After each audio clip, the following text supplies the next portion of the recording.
Now, the Rock and Roll Hall of Fame names new inductees.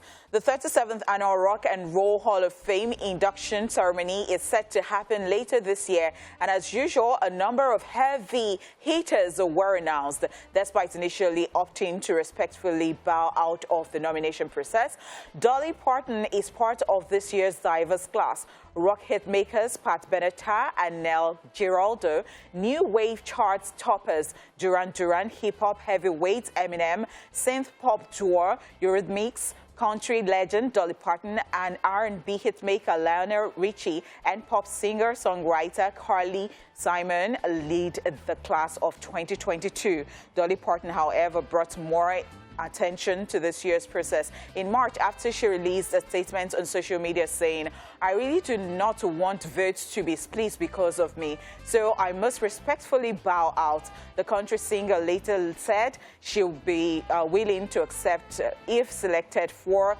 induction, nothing that she had initially thought the honor was for the people in rock music, not knowing that the Hall of Fame has inducted numerous artists from non-rock genres over the years.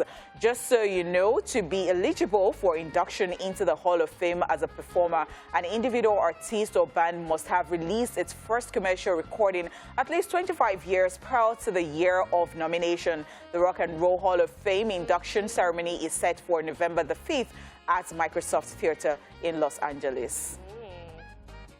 Okay, so one of us heard that Dolly Parton was pulling out because she said she didn't want the votes to be split because she felt like there were people who deserved it more. I was a little heartbroken because I'm like, she has put in the work. Yes, she's a country singer, but I know that she would kill a rock album completely. And so it's nice to hear that she's like, okay, so if that's not actually the case, I'm still available for this. And this just says how much planning people put into this, because you have to have released work 25 years before you can even be nominated. Yeah.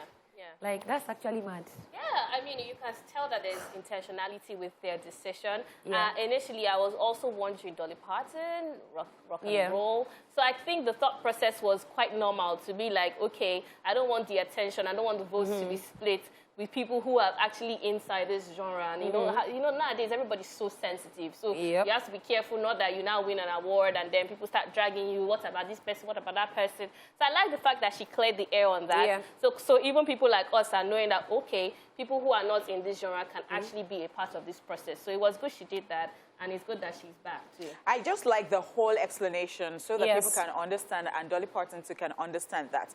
And, you know, when we talked about this, the first time we talked about this, OJ was of the opinion that she just wanted to trend or something. And I'm like, no, I don't think that's the case. Okay, so when she, when she does that, she'll be in the news and it will be like attention. And I'm like, no. Yeah. Some people just feel that they have everything already. So, you know what, this, I don't think I'll deserve it because this is not my genre. But it is good that they have explained it now. So it's okay, it's fine. That's an interesting angle. Dolly Parton looking for clout.